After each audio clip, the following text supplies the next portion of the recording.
It's lights out, and we're racing in MotoGP here in Japan. It's a great start from that second place on the grid for Pecco Bagnaia. He's going to get the whole shot ahead of Pedro Acosta. As he once again, no, Acosta wipes the nose of the world champion as they grab the front brakes into the first corner. Vinales gets a tap there, I think, from Frankie Morbidelli or Jorge Martin. Brad Binder's got away well from fifth place on the grid. He's third, but it once again is Bagnaia who gets the lead early on here, just as he did in the sprint yesterday. And just as he did in the sprint yesterday, Marquez has made big progress. That's Frankie Morbidelli being sent off the racetrack by the 93 at turn 3. He's already up into the top 6. Martin hasn't made the same progress. He's come to the first sector. In fact, he is now up into 6th place thanks to his teammates off. Yeah, going with Marquez then is the 89 of Jorge Martin. Pedro Acosta did not wait too long to strike and attack Bagnaia yesterday in that sprint. His move came early on at turn 5. Through turn 7 he goes for the first time. This is where he dumped it out of the lead late on in the sprint yesterday.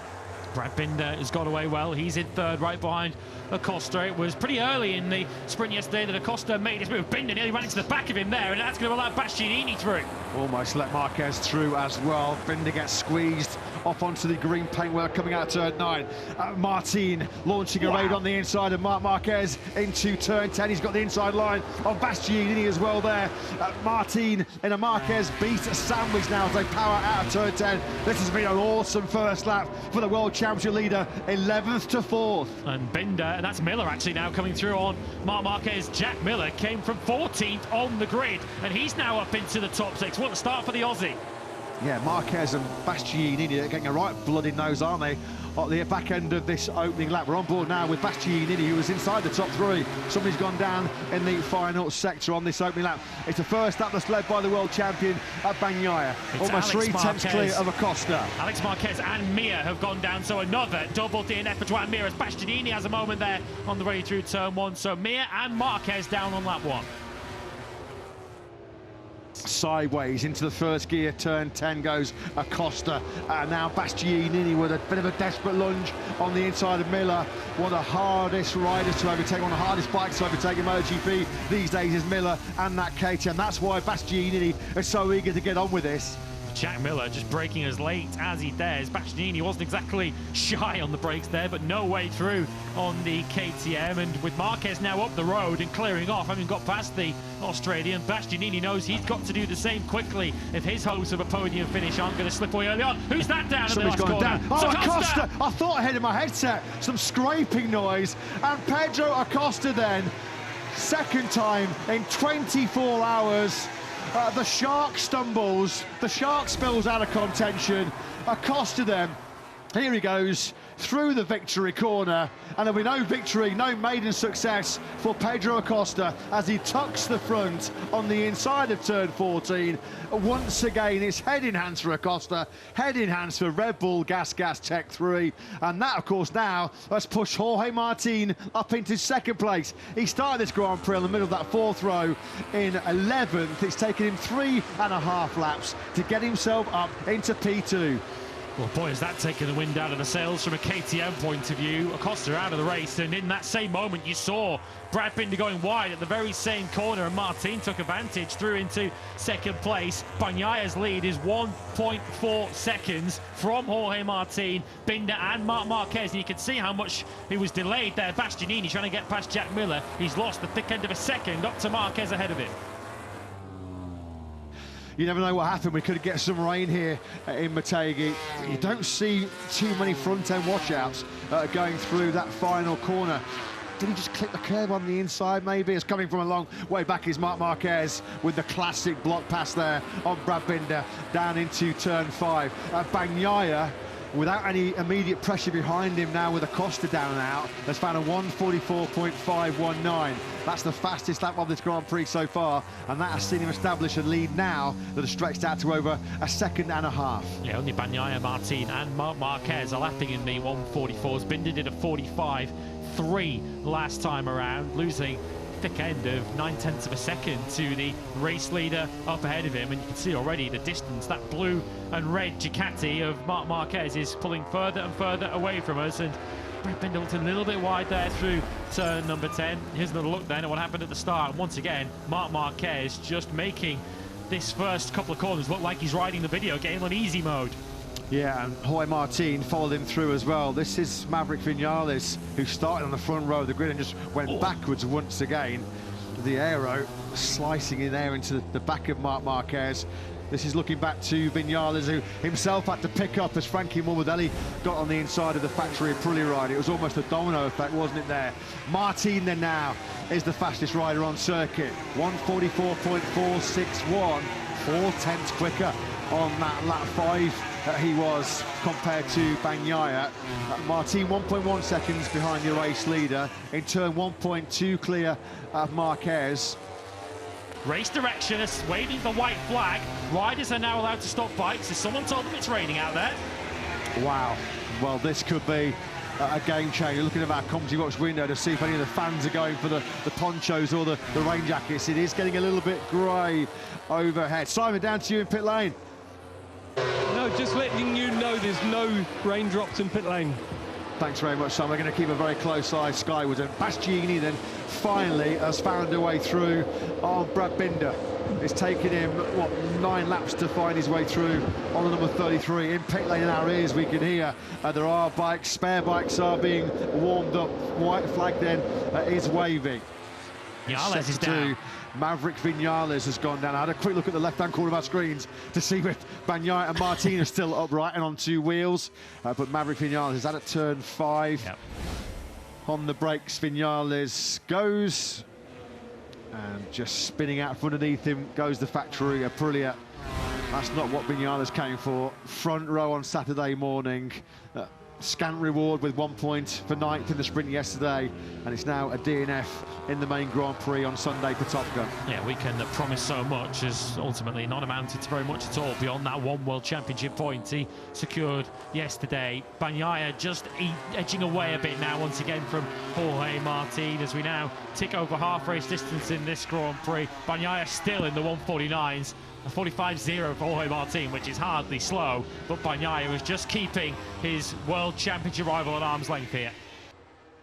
Bastianini, we've got 1 second between Bagnaia and Martin, 2.8 then back to Marquez. A big gap then also back to the Beast.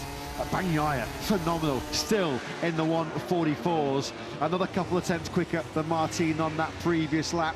Yeah, the battle which might soon start to boil up is the battle for 3rd place between Marc Marquez and Enea Bastianini. You saw the progression on the bottom of your screens a moment ago. That gap is continuing to come down. Bastianini took another 1/4 of a second out of Marc Marquez for the first time since he cleared Brad Binder. Bastianini is now within 2 seconds of the 93, and as you can see on the left-hand side of your screens, it looks like it's come down even more. It's down to 1.2 seconds now through the first sector. Something's happened to Marc Marquez in the first sector because he's lost 7/10 to the Beast. Yeah, he's made a mistake on the brakes then into the first corner. We're going to see a replay of it now. Drops at the right leg, trying to get that Ducati stable. But unfortunately, he goes off to the car park here, close to the nearby Motegi Hotel. He was the apex of the first corner. And that will certainly keep Bastianini interested. Back at the front, still the gap between Bagnaia and Martin. Well, it's just crept up to 1.4 seconds.